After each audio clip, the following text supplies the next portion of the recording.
ngejauh semangatnya, insya Allah kita mendapatkan semangat dan motivasi dari Salsabila hari ini.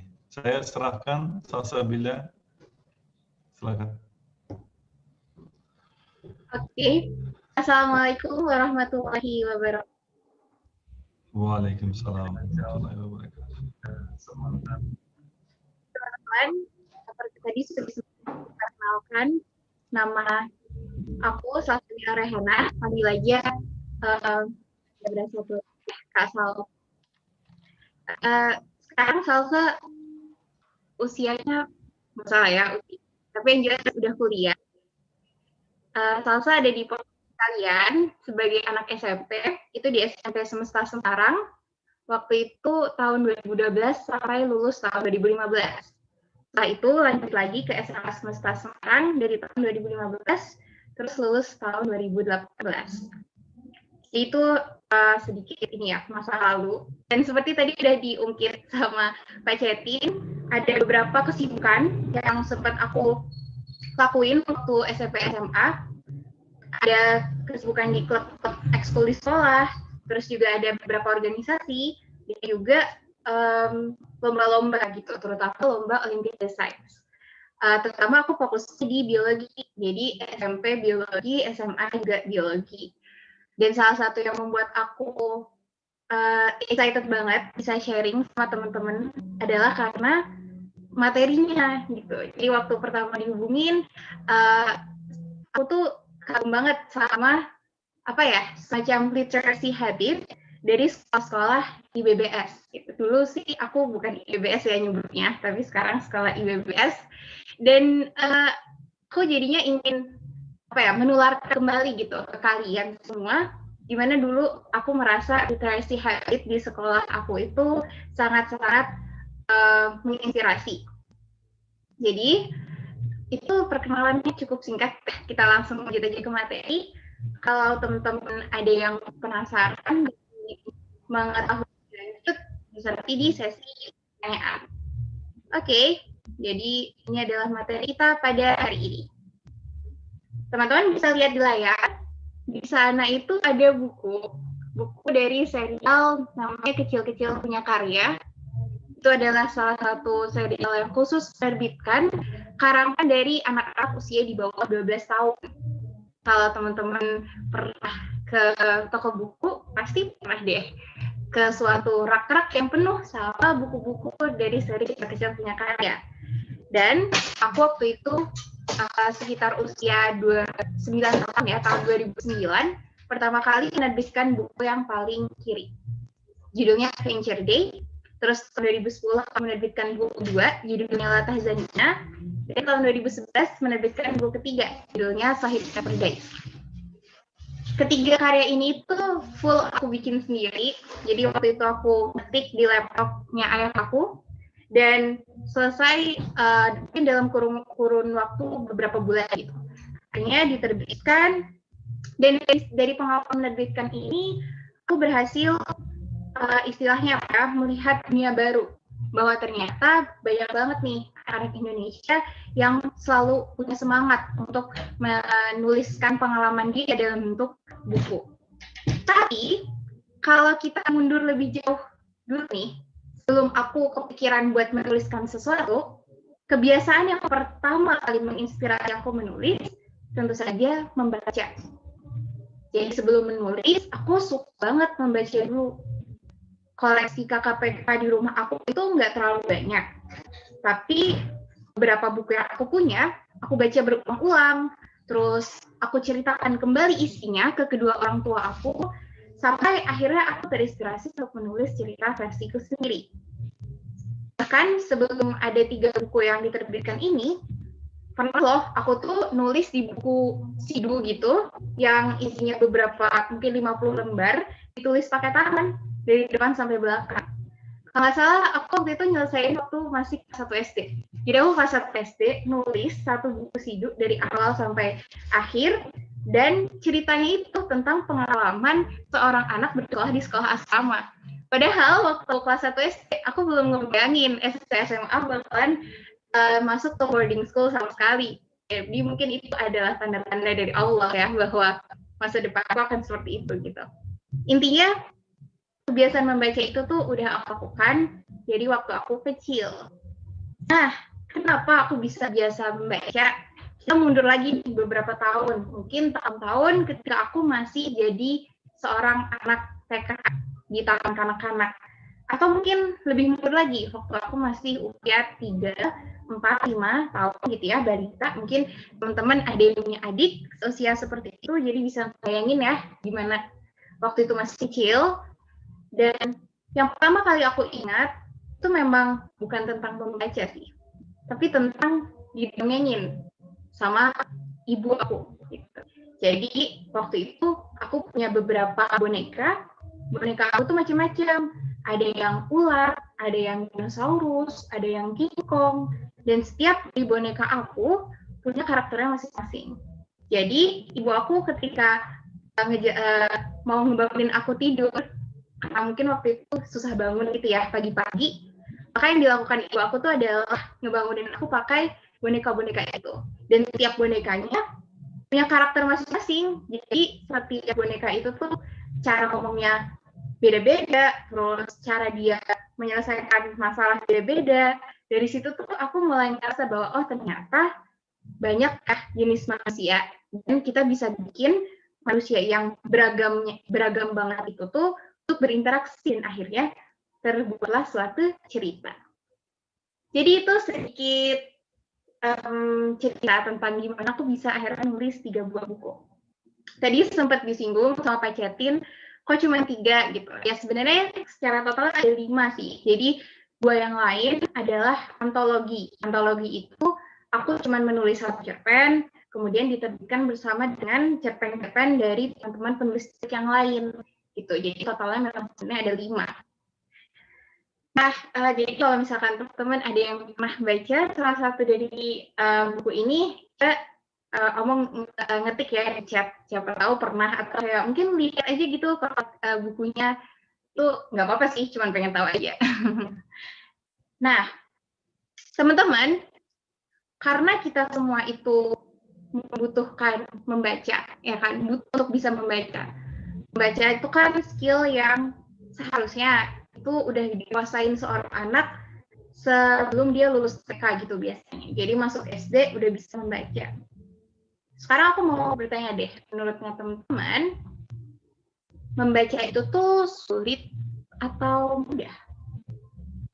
Coba, aku pengen tahu dong pendapatnya teman-teman, bisa chat aja ya. Siapa yang ngomong sulit, siapa yang ngomong mudah. Coba aku intip deh. Pertanyaannya adalah, apakah membaca itu sulit atau mudah? Mudah standar, mudah. Beneran nih nggak dianggap sulit, mudah. Asalkan niat konsisten, mudah tapi mager. Susah karena membosankan. Kayak yang lain, yang susah baru 1 nih. Kalau berat sulit, tapi kalau membaca rangkumannya mudah. Mudah, ada nya. Insya Allah mudah, tapi tergantung dengan bukunya. Sulit kalau panjang. Mudah kalau bisa atur waktu. Mudah. Susah jika tidak niat. Oke, banyak ya. Silakan yang masih belum memberikan pendapatnya bisa chat. Nanti aku baca belakangan, oke? Jadi teman-teman, apakah membaca itu sulit atau mudah? Sebenarnya tergantung orangnya sih. Jadi pendapat kalian itu valid kok. Artinya kalau kalian bilang mudah itu benar, sulit juga benar. Karena itu ya pendapat kalian, jadi nggak ada pendapat yang benar dan salah.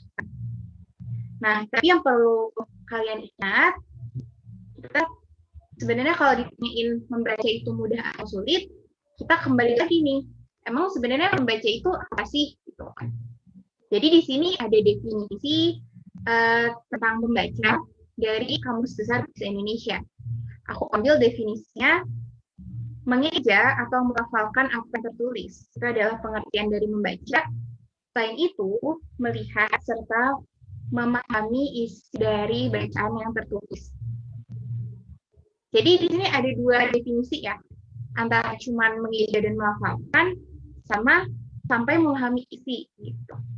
Jadi ketika kita ngomongin membaca sebagai definisi meja atau merupakan aja, memang kayaknya gampang ya. Maksudnya kalau kalian udah bisa baca, baca, ya udah berarti membaca tuh mudah. Tapi ketika kita harus memahami isi dari suatu bacaan yang tertulis, itu jadinya lebih susah lagi gitu. Sama seperti yang tadi beberapa teman-teman udah sharing di chat, ada beberapa alasan gitu ya. Kenapa ada bacaan yang sulit banget untuk dipahami. Macam-macamnya, alasannya misalnya bukunya nggak menarik.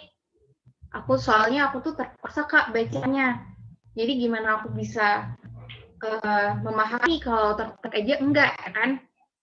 Atau aku membacanya itu keburu-buru karena buku ini tuh udah disuruh sama guru selesai dalam waktu 3 hari. Ceritanya lagi reading camp gitu ya. Jadi bukunya harus selesai dalam waktu yang pendek. Gitu. Terus bisa juga bukunya sulit dipahami karena sebenarnya Kak aku tuh tertarik sama topiknya. Cuman bahasanya itu susah gitu kan.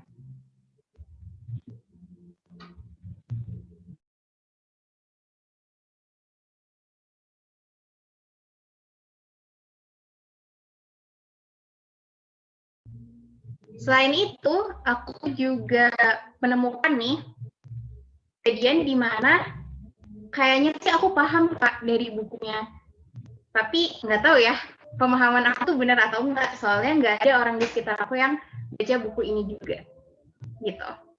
Jadi ini beberapa masalah yang kayaknya tadi udah kalian katakan juga di chat. Dan sebelum kalian menuliskan itu di chat pun, aku juga udah memahami gitu karena ya aku juga merasakan keempat hal itu aku merasakan. Oke. Dan terus gimana nih solusinya? Apakah ya udah kalau ada buku yang emang sulit untuk dipahami ya udah stop sampai situ doang?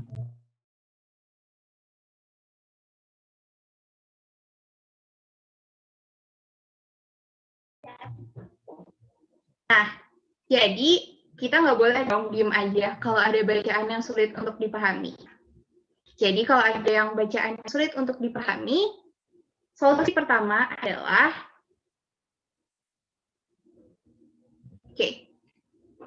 when you're reading out of curiosity, everything will be easier. Ketika kamu membaca sesuatu, karena kamu penasaran akan topik dari sesuatu itu, maka segalanya akan terasa lebih mudah. Sebenarnya ini nggak cuma tentang membaca sih. When you are bla bla bla, bla bla blanya ini tuh bisa diganti dalam hal apapun gitu. Jadi bisa diganti untuk hal apapun. Nggak cuma reading. Pada dasarnya, when you are doing something out of curiosity, everything will be easier. Nah, contohnya aja ya, kayak mungkin cewek-cewek ya kan sukanya K-pop gitu. Jadinya ngepoin bias-biasnya, ngepoin grup-grup favoritnya itu rasanya udah waktu berlalu banyak juga have fun aja gitu, happy-happy aja karena memang curious, ingin tahu tentang hal tersebut. Mungkin kalau teman-teman ada yang anak olimpiade juga karena emang suka sama bidang yang dipelajarinya, jadinya waktu yang dihabiskan untuk belajar itu jadinya rasanya ikhlas-ikhlas aja karena emang penasaran sama bidang yang kalian pelajari. Intinya, curiosity itu bisa jadi bahan kalian, bahan semangat kalian gitu ya, motivasi kalian untuk membuka buku dan membaca lalu memahami isinya. Jadi, gimana curiosity kalian itu tuh bisa terpantik, gimana kalian itu bisa punya rasa ingin tahu terhadap suatu hal. Jadi, the simplest way is to find something you really like. Temukan sesuatu yang memang kalian suka. Gitu. Kan kalau tadi profil picture dari Zoom kalian ada yang suka manga-manga gitu. Berarti kan kalian suka tuh sesuatu yang berhubungan sama pop culture dari Jepang. It can be a good start to read something other than the manga itself. Yang kamu misalkan pengen tahu, oh Jepang itu kayak gimana sih? Akhirnya baca buku-buku yang berhubungan sama Jepang. Jadi, apa yang bikin kamu tertarik? Mulailah baca buku dengan tema yang menjawab keingintahuan kamu tersebut. Yang kedua, membaca itu teman-teman sebenarnya adalah bentuk rekreasi. Artinya, membaca itu tuh bukan sesuatu yang menakutkan. Many people read for pleasure. Banyak orang membaca itu untuk senang-senang. Maka memang nggak seharusnya kita itu dituntut untuk baca buku-buku berat, ya, buku-buku tentang fiksi, buku-buku tentang sains, tentang apalah yang memusingkan. Karena ya, sometimes we want to read something light, yang ringan aja, yang nyenengin, yang memang kita suka. Gitu. And it's okay, so find something you like and start reading them. Kalau aku sendiri, aku tuh suka banget sama buku-buku fiksi. Jadi kayak novel-novel gitu ya. Tapi sayangnya ada kayak suatu mitos atau kayak anggapan, sentimen, ya opini gitu ya, opini masyarakat bahwa baca buku fiksi itu nggak berguna tau. Ngapain sih kita baca sesuatu yang bukan nggak nyata gitu. Kayak nggak beneran ada di dunia ini gitu kan, fiksi, khayalan, imajinasi. Mending juga baca buku-buku tentang ekonomi atau buku-buku tentang sejarah yang beneran kejadian gitu. Nah, aku akan sangat-sangat menentang opini seperti itu. Kenapa? Karena fiksi itu sebenarnya bukan khayalan, teman-teman. Oke, memang orangnya beneran ada yang namanya misalkan di buku aku ini, aku ada bawa bukunya. Jadi di buku aku ini cerita tentang 5 orang sahabat gitu ya. Dan salah satunya itu tiba-tiba berubah sikapnya, namanya Ima. Jadi dari 5 orang sahabat ini, Ima ini tiba-tiba berubah sejak kenaikan kelas. Nina, sahabat Ima, tidak tahu pasti apa yang membuat sahabatnya selalu menghindar dan menjauh darinya. Begitupun dengan sahabatnya yang lain. Nida, Lily, dan Fanny juga merasakan perubahan itu. Mungkinkah karena Ima sudah tidak sekelas lagi dengan Nina? Tapi jika itu penyebabnya, mengapa Fanny yang tetap sekelas dengan Ima merasakan perubahan juga? Nina dan yang lain tidak mau kehilangan sahabat yang selama ini selalu mengisi hari-hari mereka. Apalagi jika penyebabnya tidak jelas. Karena itu, mereka berusaha menemui Ima untuk mencari tahu masalah apa yang sedang dihadapinya. Jadi, apakah Ima sesungguhnya ada di dunia ini? Apakah Nina, Nida, sama Fanny ada di dunia ini? Jawabannya, enggak. Mereka itu adalah karangan aku. Tapi, sifat-sifat mereka itu sebenarnya relate atau sangat berhubungan dengan kehidupan kita, teman-teman. Jadi teman-teman bisa nih membayangkan fiksi itu sebagai contoh dari apa yang kalian temui di dunia nyata. Jadi ketika ada orang yang bilang nggak guna, gitu ya, nggak guna kita itu baca fiksi. Salah satu yang bisa kalian sampaikan ke mereka, dan mungkin kalau kalian ada juga yang masih berpikiran seperti itu ya, aku ingin menyampaikan bahwa sebenarnya fiksi itu melatih yang namanya empati, teman-teman. Empati itu apa sih? Empati itu kita bisa merasakan apa yang orang lain rasakan tanpa perlu menjadi mereka. Contohnya, kalian alhamdulillah bisa hidup di tempat yang aman gitu ya, Indonesia gitu. Tapi teman-teman kita di tempat yang lain nggak seberuntung itu. Ada mereka yang terpaksa kehilangan rumah karena bencana alam, kehilangan keluarga karena mungkin daerah tempat mereka itu tuh daerah yang banyak peperangan terjadi di sana. Ketika kita aman-aman saja, ketika kita bisa bangun pagi dengan fasilitas yang masih lengkap, apakah kita bisa merasakan kasihan? Apakah hati kita bisa tersentuh melihat bagaimana orang-orang ada yang tidak seberuntung kita? Ketika kita tidak memiliki empati, jawabannya bisa jadi kita tidak merasakan apa-apa. Tapi dari fiksi. Jadi ada satu penelitian ini menarik banget. Jadi penelitian itu tuh melihat aktivitas otak selama membaca suatu novel. Ketika kita membaca suatu novel, dilihat tuh peredaran darah itu tuh memusat ke bagian otak yang mana. Jadi bagian otak itu macam-macam, teman-teman. Ada bagian otak yang untuk berpikir hal-hal yang berhubungan tentang bahasa. Terus juga ada juga yang berhubungan sama gerakan. Ada juga yang berhubungan sama penglihatan. Pokoknya macam-macam. Nah, dari penelitian tersebut, ditemukan bahwa ketika kita membaca novel, tentu saja bagian otak yang memproses bahasa itu tuh lagi aktif-aktifnya gitu. Tapi ternyata selain otak yang memproses bahasa, otak lain, misalkan kita lagi membaca novel tentang berlari, kabur dari monster. Jadi ada monster yang menyerang, terus pemeran utamanya ini tuh lari gitu ya, kabur gitu, nggak mau ketangkap sama monster. Ketika penulis itu mendeskripsikan gimana dia harus sampai berkeringat gitu ya, sampai ketakutan, sampai mungkin kesandung gitu ya, untuk kabur dari monster, ternyata bagian otak kita yang mengatur tentang fisik ya, otot untuk berlari itu juga teraktivasi loh. So it's kind of magic.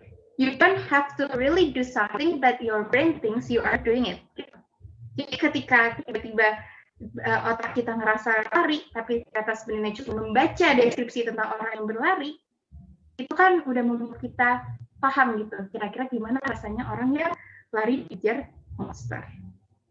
Maka dari itu, disinilah empati itu bisa dipupuk. Aku pernah dengar suatu pembahasan gitu ya, talk show, TEDx, teman-teman, aku saranin sering-sering cari talk show TEDx yang menarik, karena banyak banget orang-orang yang pintar di dunia ini dan membagi ilmunya secara cuma-cuma lewat talk show seperti itu, bisa ditemukan di YouTube. Dan dari talk show itu tuh orang bilang bahwa bayangkan ketika ada orang-orang yang nantinya menjadi pemimpin-pemimpin suatu bangsa. Dan ketika mereka harus memutuskan banyak kebijakan-kebijakan yang pengaruhnya sangat luas, mereka itu punya empati terhadap masyarakat yang terpengaruh oleh kebijakan itu, meskipun mereka sendiri sebenarnya tidak terlalu terpengaruh. So, emang benar ya buku fiksi itu nggak berguna? The answer is big no.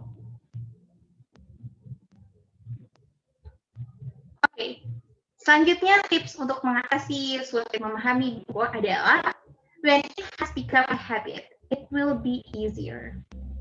Ini juga nggak cuma untuk membaca, basically everything yang kamu baru coba sekali, itu masih sering salah. Kamu coba 2 kali, mungkin sama aja masih banyak salahnya. Tapi kamu nggak putus asa nih, lanjutin ke percobaan ketiga, keempat, kelima, keenam. Sampai pada suatu titik, kalian mikir, well, I'm starting to be good at this. Aku mulai bagus deh kayaknya ngerjain ini. Itu adalah suatu hal yang natural gitu. The more you practice, the more you are able to do it correctly gitu. Sama juga dengan membaca. Semakin kita sering membaca, kosakata kita mulai bertambah. Kita tuh terbiasa bertemu dengan berbagai macam struktur kalimat.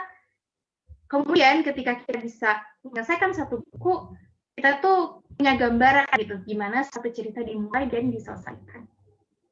Semakin banyak kita membaca, maka kebiasaan ini itu semakin masuk dalam keseharian kita.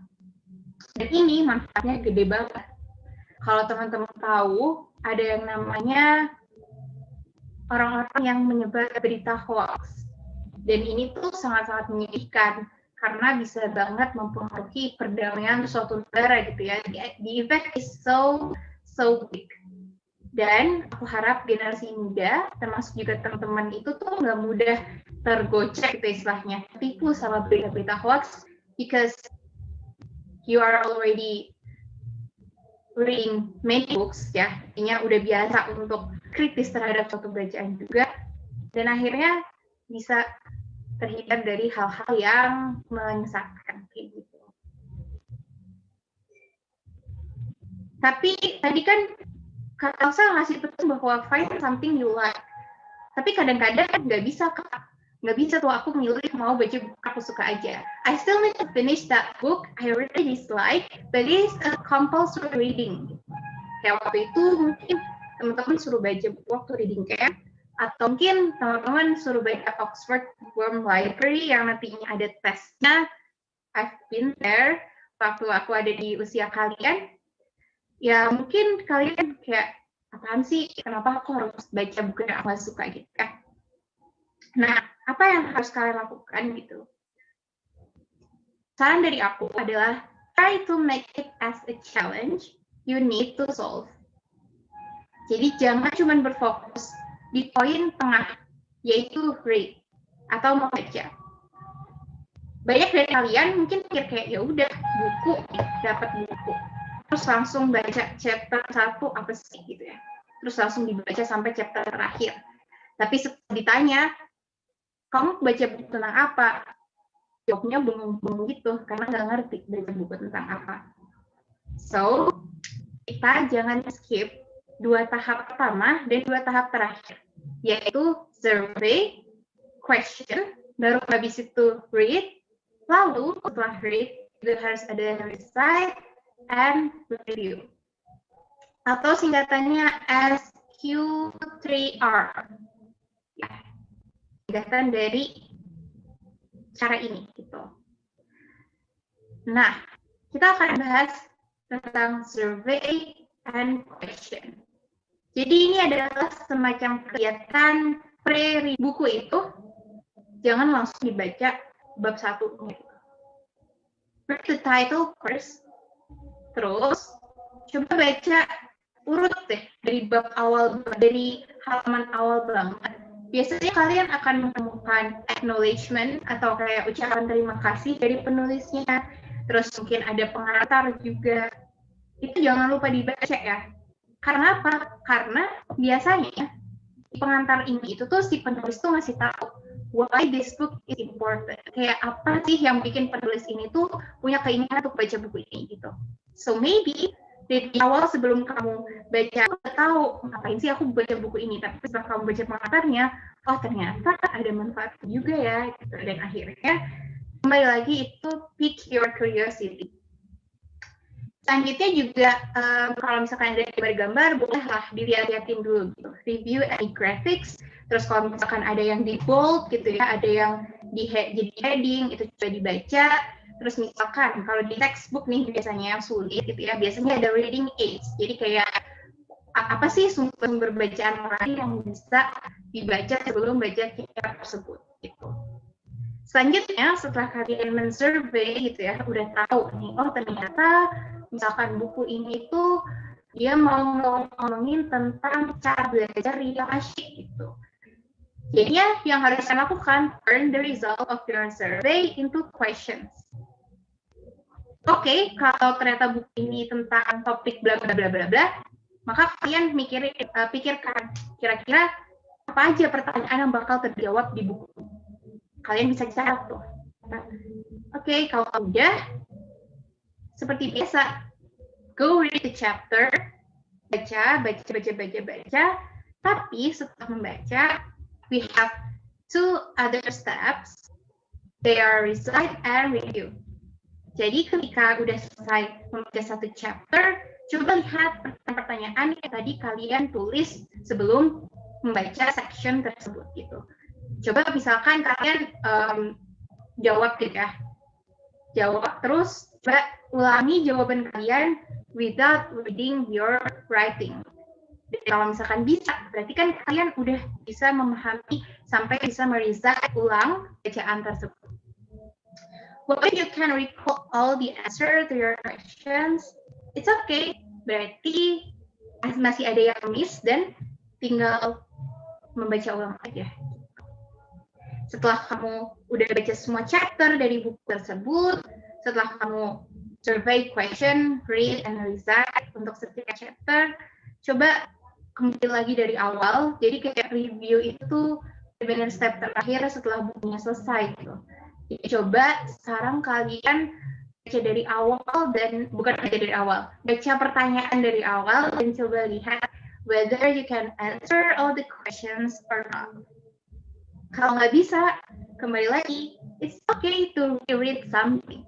Ketika kalian membaca ulang, mungkin aja ketika kalian membaca pertama kali, pemahaman kalian 60%. Tapi ketika membaca kedua kali, bisa 70%. Membaca ketiga, 80%, 90%, sampai akhirnya kalian bisa benar-benar memahami bacaan tersebut.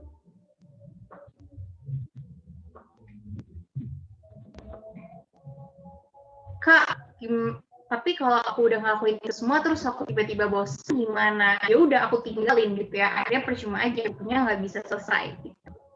So this is what the solution to solve that problem. Ketika kalian itu merasa boring ngelakuin sesuatu, pasti kebosanan itu tuh bisa berkurang ketika kalian punya istilahnya teman-teman sepenanggungan gitu. Orang-orang yang sama-sama melakukan apa yang kalian lakukan. Makanya ada istilah namanya buddy read. Jadi buddy read itu teman membaca. Jadi simple aja sih. Kalian sama seorang teman itu tuh janjian untuk baca buku yang sama. Terus janjian untuk recite chapter setelah 5 chapter gitu misalkan. Jadi setelah kalian janjian, jadi jangan ngebut bacanya terus teman kalian ditinggal. Misalkan oke, setiap 5 chapter kita habis itu diskusi ya. Jadi setelah 5 chapter kalian recite bareng-bareng, saling koreksi, misalkan jawabannya ada yang salah. Terus kalau udah selesai juga review bareng-bareng. Dan buddy read itu tuh sebenarnya sering banget dilakuin. Kalau di zaman aku tuh di camp mungkin ada 3 jenis buku gitu ya. Terus jadinya dari satu kelas itu tuh ada mungkin 5 anak itu baca buku yang sama. Jadi itu udah automatically you already have many buddies gitu ya buat membaca satu buku itu. Jadi itu dimanfaatkan. Kalian itu membaca kata tamat gitu. Membaca itu tuh sebenarnya kegiatan yang masih berlanjut bahkan ketika kalian berdiskusi tentang buku itu. Karena ingat tadi ada definisi bahwa membaca adalah memahami isi. Maka semua aktivitas kalian memahami termasuk berdiskusi itu sebenarnya masih part of reading.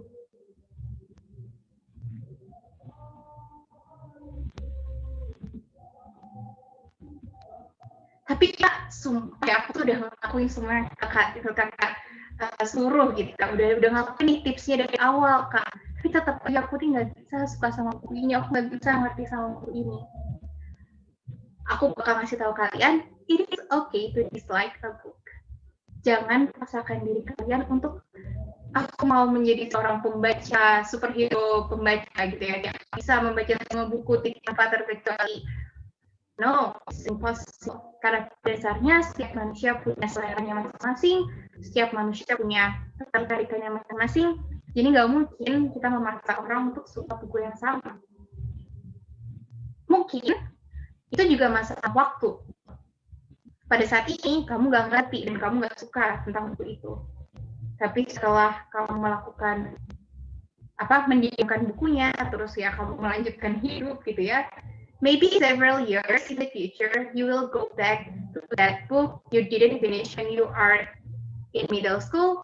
Terus ternyata waktu kalian baca ulang, kalian lebih inspired sama bukunya. Gitu. Kayak wow, ternyata bukunya dalam banget ya. Ternyata bukunya tuh menjawab banyak permasalahan hidup aku sekarang. Gitu.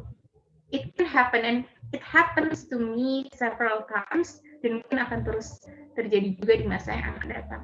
At least you have tried. Jadi aku akan mengapresiasi kalian karena telah melakukan hal tersebut. Gitu.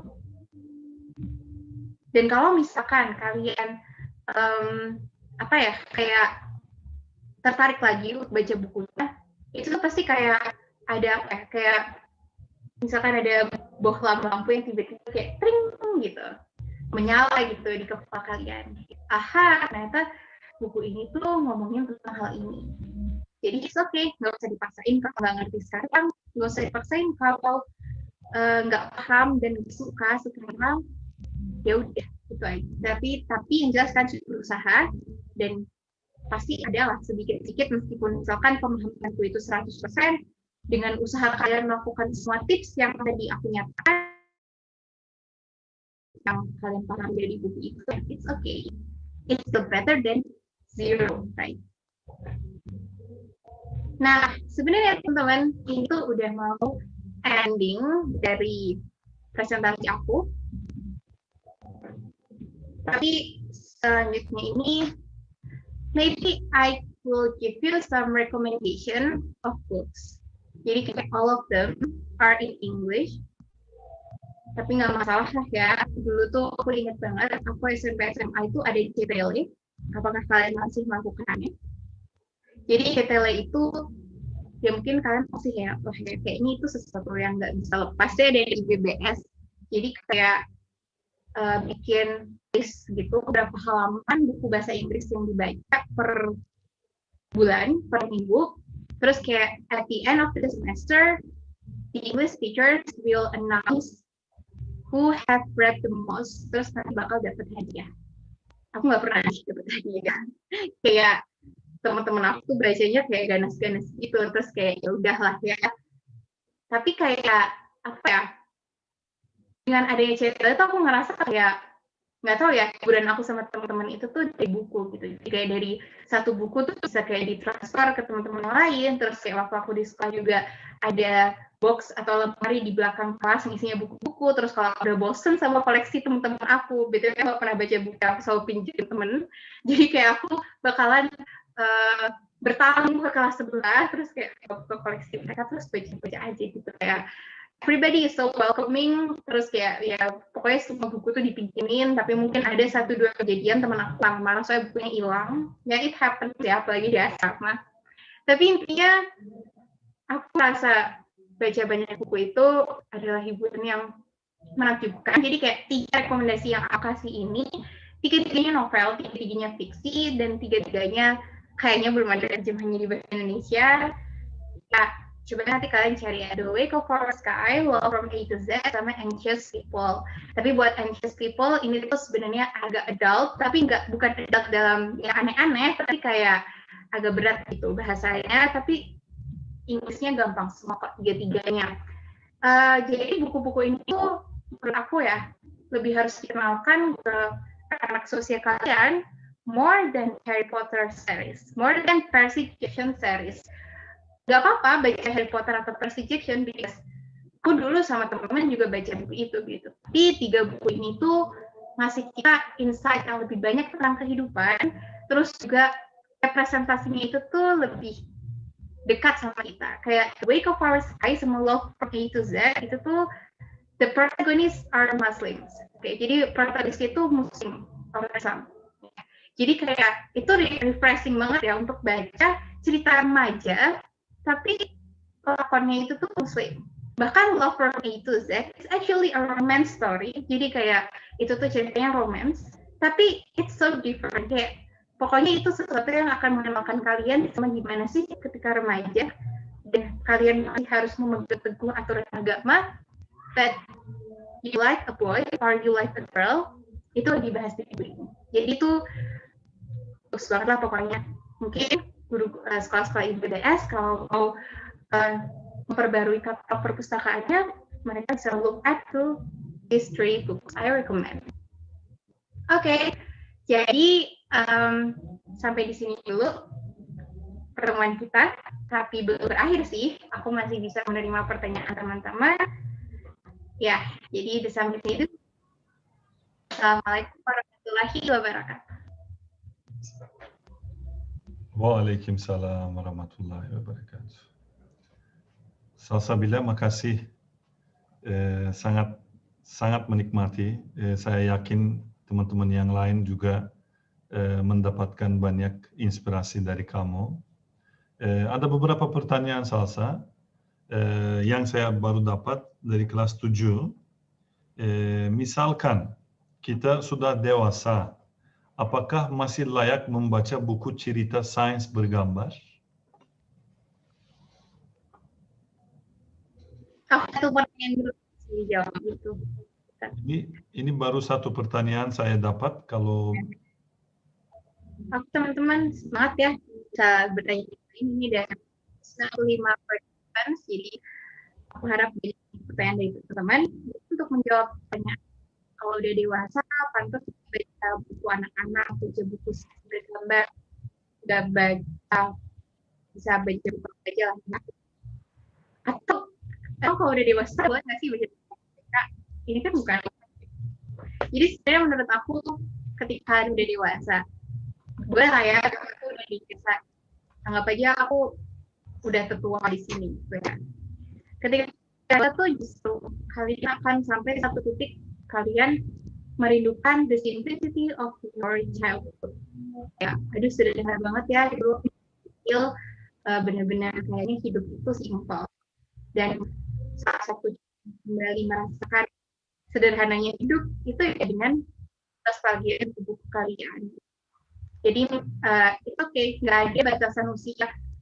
Buku anak-anak nggak boleh dibaca buku orang dewasa. Tapi kalau sebaliknya ada, jadi ada beberapa yang belum bisa dibaca anak-anak.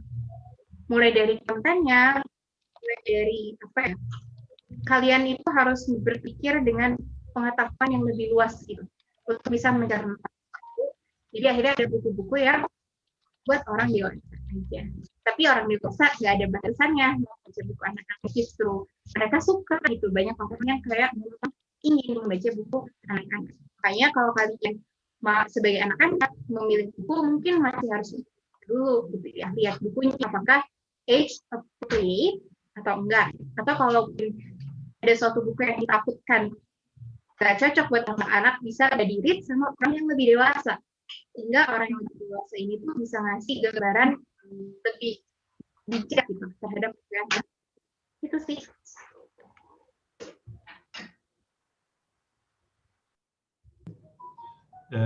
Ada satu lagi, Salsabila abla, kita lihat di sini. Kakak dari kecil sudah suka baca buku. Oke. Ya, jadi udah suka ya dari kecil baca buku. Tadi sempat aku singgung di awal pertemuan, yang membuat aku suka baca buku pertama itu karena emang didongengin sama ibu aku gitu.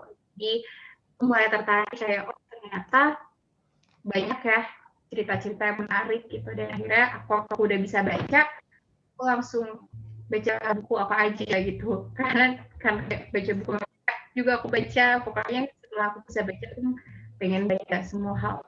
Nah, gara-gara itu orang tua aku akhirnya ngajak aku ke toko buku dan lihatlah buku KPK gitu. Jadi ya buku KPK itu buku-buku pertama yang aku belajar. Oke. Pertanyaan berikutnya, buku paling recommended menurut kakak apa? Paling susah juga ya kalau paling. Kalau paling kayak ya berubah-berubah ya setiap waktu. Tapi kayak pada masa sekarang gitu ya, kayak benar-benar hari ini aku merekomendasikan 3 buku tadi sih yang aku sebutkan di PPT. Jadi kayak buku ini yang menurut aku, yang aku banyak orang, lebih banyak orang baca. Jadi, tapi buku ini bukan buku anak-anak ya, ini buku novel yang cukup tebal, mungkin cocok dibaca oleh kalian sekitar mungkin kelas 9 gitu ya. Kalian cocok baca buku ini. Ada satu pertanyaan yang cukup menarik menurut saya. Bagaimana cara membaca buku supaya tidak ketiduran? Ya menarik. Sebenarnya yang namanya ketiduran itu kan sesuatu yang manusiawi. Maksudnya kalian juga ketiduran juga sering kan.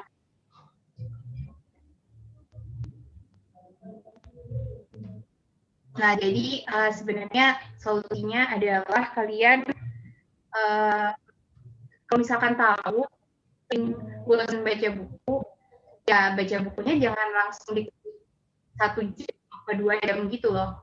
Kayak ya udah, menurut kalian bisa baca bukunya sampai melek itu cuma 15 menit, it's okay. Baca aja buku selama 15 menit. Terus kalian tinggal ngelakuin hal yang lain, tapi nanti kembali lagi dan diselesaikan. Untuk 15 menit lagi gitu aja. Jadi jangan dipaksain. Pokoknya aku harus selesai, terus kayak malas ketidur. Terus juga yang kalau misalkan membosankan, sebenarnya tuh ada beberapa solusi. Kalau kalian itu orang mendengarkan sesuatu, ada yang namanya audiobook. Jadi sepertinya ya audiobook, buku audio. Itu kayak rekaman dari orang yang membacakan suatu buku. Mungkin kalau kalian suka membaca bisa dicari, maksudnya nggak suka membaca tulisan, bisa dicari audiobook nantinya. Audiobook kelihatannya menarik ini. Generasi milenial ini bakal jadi senang. Yang pertanyaan berikutnya juga lumayan menarik. Baca komik termasuk baca buku enggak? Menarik, Pak. Menurut aku baca buku kok. Cuman ada cumannya nih, ada ya. Jadi meskipun baca komik adalah membaca buku, tapi ada hal-hal yang tidak didapatkan di komik. Contohnya itu adalah paragraf ya kan. Jadi kayak komik itu tuh kalau kalian Indonesia mungkin kenal sama prosa kan. Jadi komik itu tuh bukan termasuk prosa dan itu termasuk membaca gitu kan. Jadi kalau kalian bilang membaca komik itu kalau misalkan bilang membaca komik itu buruk, nggak juga. Aku tuh suka banget sama Detektif Conan dan baca komiknya gitu kan. Cuman coba tantang diri kalian kadang-kadang untuk membaca komik karena itu dua hal yang sangat berbeda. Nanti kalian kalau membaca komik kan lebih fokus ke penggambaran visualnya ya.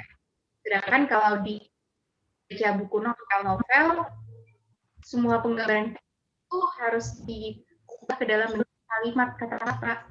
Itu membutuhkan seni yang lain. Kalau di komik kalian tahu ya udah mukanya Conan tuh kayak gitu ya. Mukanya Ran itu tuh gitu. Mukanya pamannya itu yang masuk tadi tembak terus pingsan terus akhirnya dikira Conan yang dia selesaiin kasus ya mukanya. Tapi bayangin kalau kalian baca novel, apa yang misalkan baca novel yang sama teman kalian, tapi bisa jadi bayangan tokohnya itu satu orang ke orang lain itu udah beda gitu. Karena tergantung imajinasi kalian masing-masing. Jadi menurut aku ya baca novel itu lebih menantang daya imajinasi kalian. Jadi meskipun kalian suka baca komik, sempatkan sekali-sekali baca novel tersebut. Makasih, Salsabila. Ini karena termasuk generasi TikTok, kelihatannya ada yang minta tutorial. Tips dan trik milih buku yang bagus, Kak. Tolong disampaikan. Menarik ya. Dulu tuh ada masanya aku beneran cuma ke buku, terus lihat ini. Jadi di sini tuh namanya blurb. B-L-U-R-B, blurb. Jadi blurb itu tuh semacam ngasih gambaran bukunya itu tulisnya apa.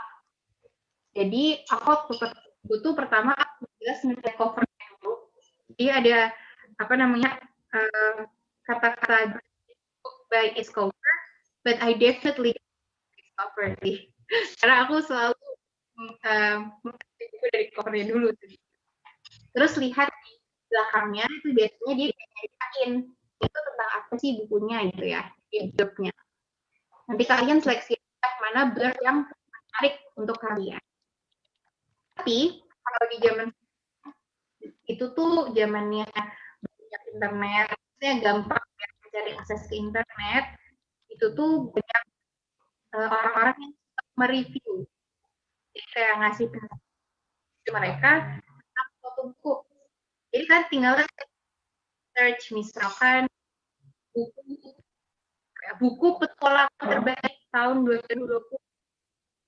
Jadi mungkin ada tentang itu. Terus nanti kalian, oh ada ini list buku ini, kalian bisa cari. Atau kalian tertarik sama satu judul, tapi nggak tahu itu bagus atau enggak. Kalian search aja di Google judul buku, terus review. Itu kata kuncinya yang Google. Nanti biasanya, jadi kalian bisa kan, oh ternyata buku ini tuh menurut orang emang bagus, atau ternyata buku ini tuh nggak terlalu bagus. Jadi dari situ kalian bisa menyeleksi mana buku yang mau kalian.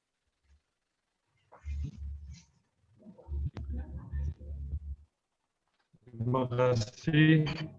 Pertanyaannya makin bertambah, Salsabila. Ada satu lagi yang saya lihat kelihatannya dia menerima posisi dia, artinya dia menerima kekurangan baca.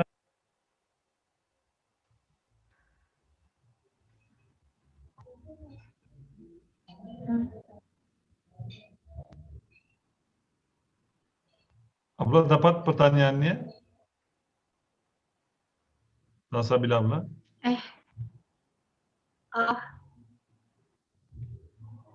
Enggak Kak, enggak Pak. Dapat pertanyaannya gimana Pak tadi? Nggak kedengaran. Oke. Sekarang gimana suara saya?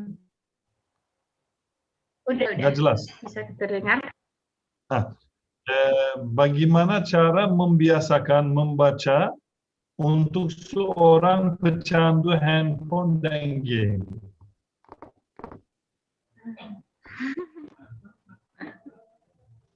Oke. Gimana caranya untuk membiasakan orang yang kecanduan handphone dan game untuk membaca? Ada satu orang tua aku tuh ngirain aku kecanduan game, gitu loh. Jadi kalau kayak gitu, maksudnya kecanduan handphone atau kecanduan baca ya? Karena bacanya e-book di HP. Jadi akhirnya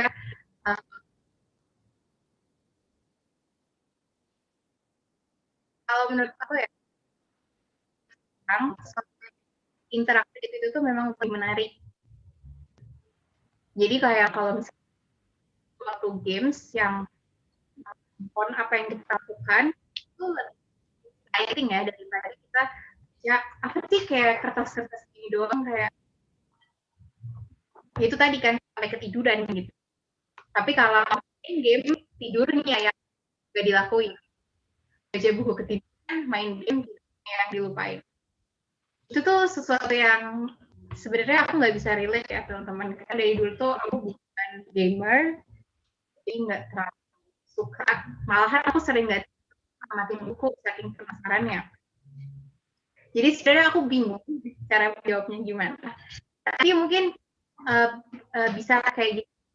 Kan kalau misalnya di game itu sebenarnya ada beberapa game yang dia itu sebenarnya menuntut kita punya literacy atau kemampuan membaca. Ya, jadi contohnya kayak game-game yang kita tuh harus membaca. Kan game-game yang kan nyelesain suatu quest, terus muncul clue gitu ya, terus kayak harus baca clue-nya. Kayak bahkan beberapa aku juga kayaknya mereka lancar bahasa Inggris tuh juga dari games ya, games online. Nah, tapi teman-teman coba deh mulai kritis terhadap game kalian.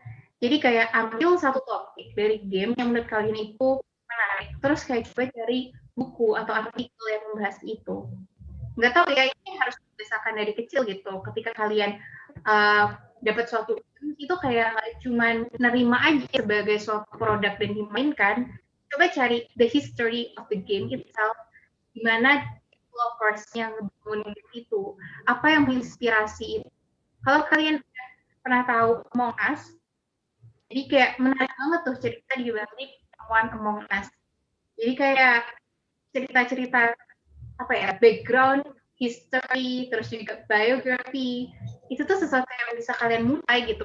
Karena kalian tuh care sama sesuatu itu. Contohnya juga misalnya kalian care sama suatu tim sepak bola.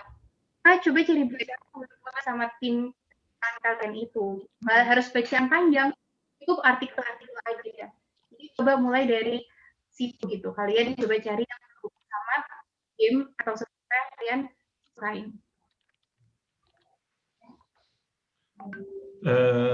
Salsabila Abla sangat terima kasih karena ini waktunya jam 2:30 sampai jam 3:30 mereka ada kelas activity dengan wali kelasnya.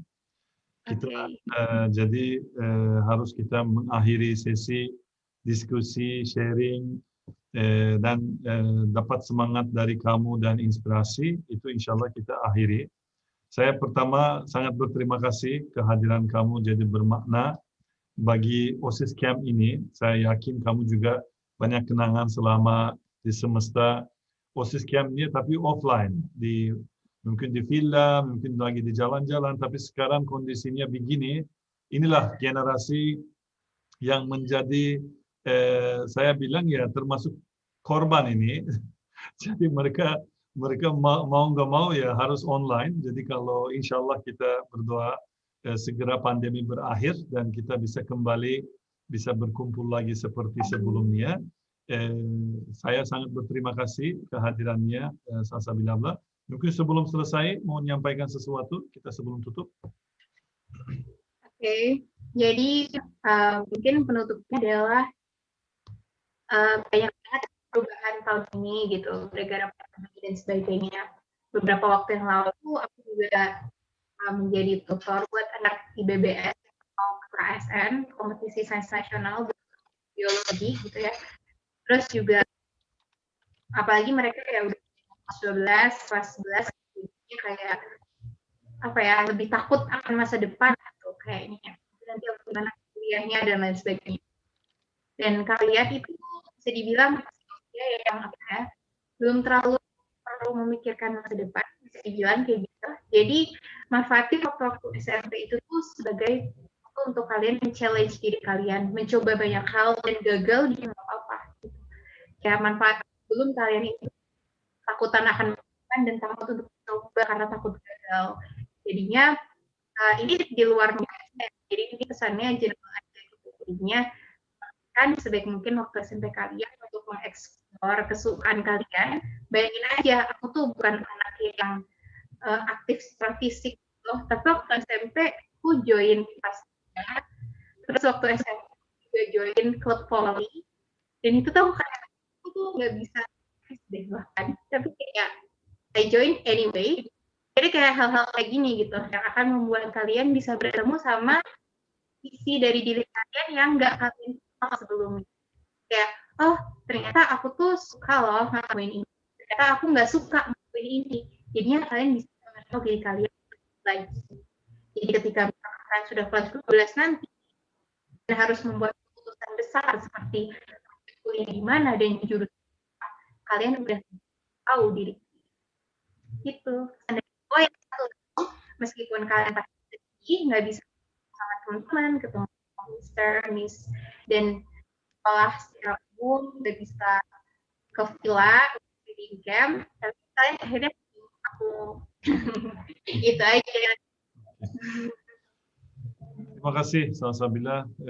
Jadi kita berakhir teman-teman seminar dan webinar hari ini. Setelah ini jangan lupa lanjut kegiatan kalian dengan wali kelas. Nanti sore juga ada kuisis. Pertanyaannya dari modul yang kalian dapat hari ini sama seminar yang tadi dari Kak Salsabila. Oke. Saya akhiri seminar hari ini. Terima kasih semuanya. Mohon maaf kalau ada kesalahan dan kekurangan dari tim panitia. Insya Allah kita akan besok ketemu lagi di pagi hari jam 9. Tamunya cukup istimewa juga. Walaupun nggak seistimewa Salsabila Abla, tapi tamunya dari Amerika. Insya Allah jadi akan banyak bermanfaat kita dapatnya. Wabillahi taufiq wal hidayah. Assalamualaikum warahmatullahi wabarakatuh. Semangat semuanya.